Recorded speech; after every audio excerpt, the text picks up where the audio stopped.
I never thought I'd be in a position where I'd have to choose between attending my own daughter's wedding and protecting my mental health. But life has a way of bringing up the past, no matter how hard we try to bury it. 24 years ago, I was a young woman of 26, living in a close-knit community where everyone knew everyone. My childhood friend Tom and I grew up together. Our families were close, and our parents even hoped we'd end up together. We went to the same university, where I eventually realized his feelings for me weren't mutual. I started dating my now husband instead, but Tom and I remained friends. At least, that's what I thought. One night changed everything. After that, I found myself pregnant at 20 weeks, living in a place where I had no medical options left. My husband, my rock, my guardian angel, stood by me through it all. "We can put the baby up for adoption," he said, "or we can raise the child as our own, just like our other children." His words were like a lifeline when I was drowning. I chose to keep the baby, but raising her wasn't easy. My husband and I both have fair complexions, light hair, and blue eyes. I'm quite tall at 5 feet 10 inches, and he towers over me at 6 feet 3 inches. Our daughter Sarah came out looking nothing like us. She was petite with dark hair and a brown complexion. The whispers started immediately. People assumed I had been unfaithful, not knowing the truth that haunted me every day. The early years were the hardest. Every time I looked at Sarah's face, I saw Tom, and the flashbacks would come rushing back. My husband ended up being the primary caregiver because I couldn't handle it. He'd even give her extra attention and gifts, trying to compensate for my struggles. I felt guilty, but the panic attacks were overwhelming, especially when she went through her tomboy phase with short hair and boyish clothes. We never told her the truth about her birth. Instead, I simply said that her biological father and I had a falling out and never spoke again. My husband agreed it was better this way. We didn't want her feeling different from her siblings. We thought we were protecting her, but maybe we were just protecting ourselves. 2 years ago, everything changed. Sarah got one of those DNA testing kits, and through some distant relative, she found Tom. They started talking despite my protests. He wanted to meet with me, to tell me something important, he said. Sarah kept trying to arrange it, not understanding why I refused so adamantly. Then came the wedding plans. My husband had recently been in a bad accident that left him temporarily wheelchair-bound. Sarah, wanting her perfect wedding day, invited Tom to walk her down the aisle instead. She said having her dad in a wheelchair wouldn't fit the vibe of her wedding.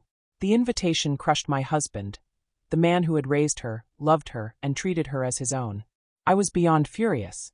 24 years of buried emotions erupted. I told her I wouldn't attend if Tom was there. She accused me of living in the past, saying I needed to move on. That's when I snapped, telling her she had no right to judge since she didn't know what really happened between me and her biological father. As soon as the words left my mouth, I regretted my tone, but not my stance.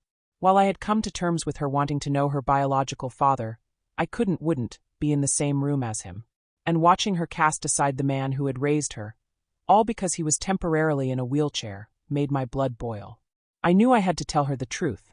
After all these years of running from it, of burying it deep inside, maybe it was time to face reality. But how do you tell your daughter something that would shatter her world? How do you explain that the man she's been getting to know for the past 2 years is not who she thinks he is? After days of wrestling with my thoughts, I finally called Sarah over. My hands were shaking as I waited for her to arrive. When she walked in, I first apologized for yelling at her about the wedding suggestion. I explained that I wasn't angry at her specifically, but at how quickly she was willing to replace her dad just because he was in a wheelchair.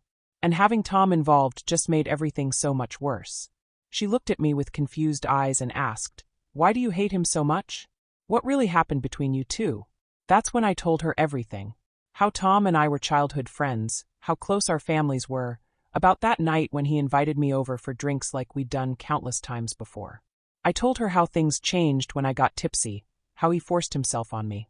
My voice cracked as I explained how I tried to press charges, but everyone believed him instead of me.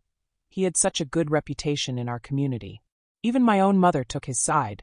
Sarah sat there, stunned.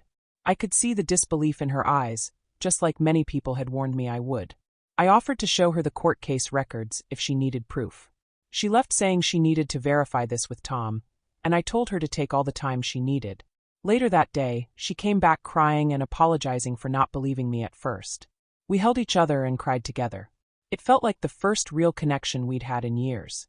We talked for hours, and I felt closer to her than I had in a long time. When she suggested taking me out for a surprise in a few days to help me feel better, I happily agreed. But that surprise turned into my worst nightmare. When I arrived at the little restaurant with its private patio area, Sarah was beaming. She led me to where Tom was standing, saying he was there to apologize and help start my healing journey. The moment he grabbed my hand to stop me from leaving, 24 years of buried trauma came rushing back. I had a massive panic attack. I barely remember how I got to my car, where I just sat sobbing until my oldest son came to drive me home. The next day, Sarah called, upset that I had ruined her surprise. When I asked how she could do this to me knowing everything I'd told her, she admitted the truth. She wanted me to get used to Tom because she was planning to have him walk her down the aisle alongside my husband and do the father-daughter dance at the wedding. I was devastated. How could she not understand? I told her that while I loved her and respected her right to have a relationship with him, I couldn't be anywhere near him. She started complaining about wanting all her family there, accusing me of being unforgiving. I couldn't take it anymore and hung up. My husband supported my decision not to attend the wedding, but I was worried about our other children finding out. I knew they would side with me and tell the extended family, which would lead to Sarah being ostracized. Despite everything, I didn't want that for her.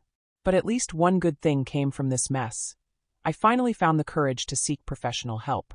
After all these years, I realized I couldn't keep running from my past. The truth is, I had been ashamed all these years. That's why I never told Sarah about what really happened. Tom and I grew up in such a tight-knit community. Our families were so close, and everyone thought we were perfect for each other. When I chose my husband over him in university, I still kept Tom as a friend because we'd been close for so long. That decision would haunt me forever. Things started changing rapidly after that. First, some good news came our way. My husband began walking again, though he needs a cane. Seeing him up and moving, even if slowly, brings joy to my heart. I also found an amazing therapist who's been helping both of us work through our issues. I never thought I'd say this, but therapy has been life-changing. Following my therapist's advice, I decided to tell my other children everything. I have 3 older kids, my eldest son who's 30, and the twins, a boy and a girl, who are 27. My oldest had some idea about what happened, but the other 2 knew nothing. I was terrified to tell them, remembering how my own mother had reacted years ago. During a family dinner 2 weeks ago, I finally opened up. The silence after I finished speaking was deafening. Then my daughter started crying, and my sons looked ready to explode with anger. Not at me, but at Sarah and Tom. My husband took the boys aside while I stayed with my crying daughter. She wanted to stay the night with me, but left early the next morning with her brothers. I didn't hear from them for days, until I logged onto Facebook and saw my older daughter's post. She had called out Sarah publicly for disrespecting her father and traumatizing me all over again. My sons had made similar posts. My phone was flooded with messages from people, so many that I had to delete the app. I asked my kids to take down the posts. I've never liked my personal life being public knowledge. Then something unexpected happened. Sarah's fiancé showed up at our house with his mother. He told me he had broken off the engagement because he couldn't marry someone who would treat their parents this way. His mother expressed how disgusted she was with Sarah's behavior. I felt stunned by their support, but also sad. Sarah's fiancé was such a good man, and I had looked forward to having him as part of our family. Sarah was furious. She left me a nasty voicemail, saying I'd ruined her life. Her friends had cut her off, her fiancé was gone, and it was all my fault. My heart aches because I know exactly how it feels to have people turn against you. I lived through that myself. When I told my therapist about feeling guilty, she pointed out the difference. I was a victim, while Sarah brought this on herself through her own choices. I tried calling Sarah, but when I heard Tom's voice on the line, I immediately hung up. He messaged me later, blaming me for Sarah's depression. Even though my husband keeps telling me to focus on my own healing, I can't help worrying about her. Something doesn't feel right about her being with Tom. Every day is a struggle between wanting to protect my daughter and needing to protect myself. The guilt of not being there for her wedding mixes with the terror of facing Tom again. My therapist says I need to put myself first for once, but how can I when my daughter might be in danger? I've spent 24 years trying to protect her from the truth, and now that she knows, I feel like I've failed her all over again. But maybe that's the thing about healing. It's messy and painful, and sometimes people get hurt along the way. I'm learning that I can't control how Sarah chooses to handle this situation, but I can control how I handle myself. For the first time in my life, I'm choosing to put my own well-being first, even if it breaks my heart to do so.